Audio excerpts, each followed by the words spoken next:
Bonjour, aujourd'hui je vous propose de faire le point sur le machiavélisme et essayer de voir plus exactement en quoi consiste être machiavélique. Cet adjectif machiavélique, on le doit à Nicolas de Machiavel. Je vous rappelle les dates 1469-1527. Il est né à Florence et il a écrit Le Prince en 1513 pour Julien de Médicis. C'est donc Machiavel qui a donné lieu à cet adjectif machiavélique. Dans Le Prince, de quoi s'agit-il exactement? Il s'agit d'un traité de politique qui fit scandale à son époque parce qu'au lieu de prêcher la vertu aux gouvernants, ce qu'on aurait attendu évidemment, Machiavel explique plutôt quels sont les moyens réels qu'il faut mettre en œuvre pour conquérir le pouvoir et surtout rester au pouvoir. En effet, à l'époque où il écrit Le Prince, c'est l'époque de la Renaissance où le pouvoir est très instable et où le gouvernant n'arrive pas à rester et à demeurer véritablement stable à la tête d'un État. Je vous propose de vous lire les textes les plus importants et révélateurs de la théorie de Machiavel tirée du Prince.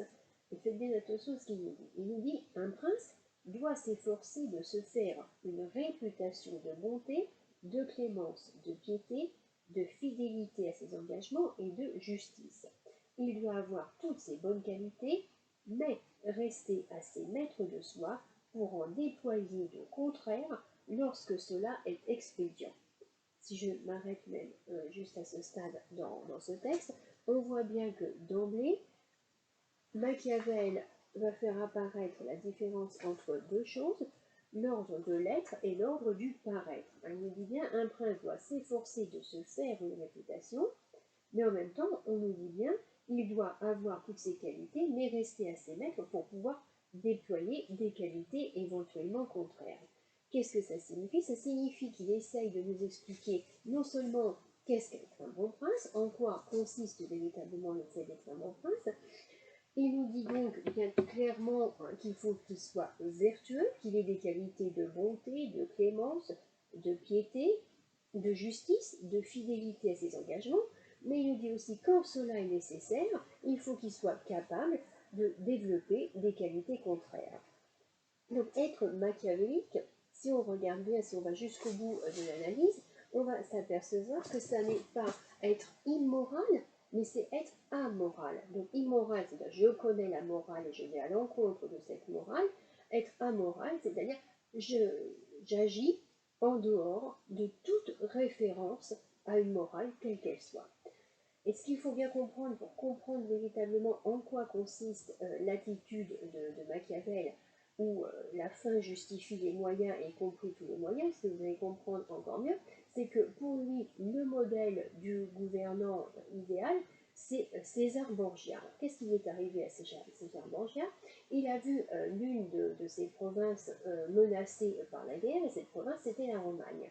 Donc il va expédier, pour remettre de l'ordre, un de ses plus fidèles ministres, Ramiro d'Orco, en lui laissant absolument les pleins pouvoirs. Et Ramiro d'Orco, puisqu'il a les pleins pouvoirs et qu'il faut qu'il ramène l'ordre dans la province, ne va pas hésiter. Il va décapiter avec une très grande cruauté quelques meneurs de la révolte et il va ramener très vite la paix dans la province. Évidemment, en décapitant quelques meneurs, les autres, ayant eu peur qu'il leur arrive le même sort, sont un peu rentrés dans le rang et la paix est revenue rapidement.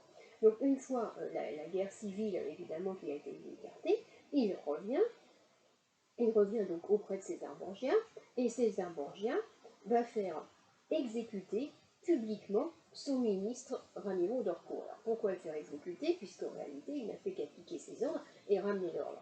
Mais justement, le coup de génie aux yeux de Machiavel, évidemment, c'est d'avoir réussi à ramener l'ordre et en ayant fait paraître cruel quelqu'un d'autre que lui.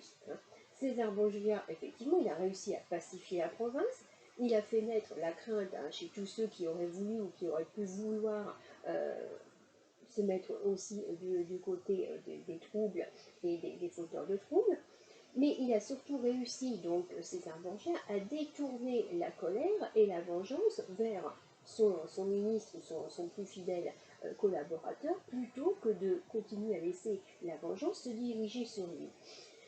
Et donc, il dira la férocité des répressions, c'était pas moi, c'était Ramiro Lorco. Donc, effectivement, je comprends que vous ne soyez pas content, que vous demandiez réparation, donc je vous donne la tête de Ramiro Lorco, je le fais exécuter publiquement. Gardant bien de dire que c'est moi qui l'ai envoyé, évidemment, avec les pleins pouvoirs. Donc, César Borgia va se faire aimer de son peuple, il va apparaître comme un véritable justicier, et en même temps, il va lancer un avertissement à ceux de ses fidèles qui voudraient éventuellement outrepasser ses ordres.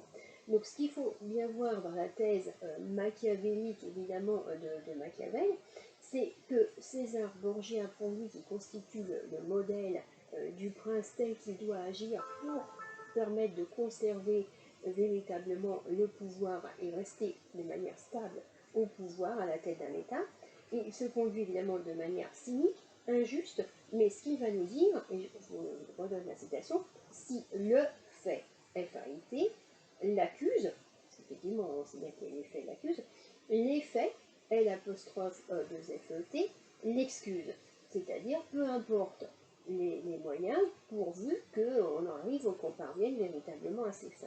Donc le véritable fait d'être machiavélique, l'essentiel dans le machiavélisme réside dans le paraître.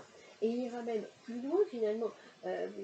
Machiavel, il dira, mais César Borgia, en ayant agi comme il a agi, même si ça peut paraître critiquable, négatif et lui choquer par moments, il dit finalement, il a réussi à remettre de l'ordre dans une province en faisant peu de morts, alors que dans d'autres provinces où on a laissé s'installer le désordre pour ne pas paraître cruel, pour ne pas décapiter quelques têtes, et bien finalement on est arrivé à beaucoup plus de morts parce qu'on a laissé s'installer une guerre civile, et avant que la guerre civile se tarisse, et bien ça a fait des centaines, voire des millions de morts. Donc le modèle du prince de Machiavel, c'est il faut mieux paraître cruel pour avoir à l'être moins. C'est-à-dire, plus je parais cruel, plus on va me craindre, moins on aura tendance à se révolter, et moins j'aurai aussi à réprimer. Et si j'ai vraiment à réprimer, ça sera peut-être pour un mal pour un bien, pour éviter plus de morts. Bon, je vous laisse méditer sur en quoi consiste le machiavélisme, en espérant vous avoir un petit peu éclairé. Et la prochaine fois, nous verrons la thèse de Rousseau, totalement différente par rapport au contrat social et à la manière de gérer un État et comment arriver à pacifier des individus qui, par nature, ne sont pas toujours très pacifiés.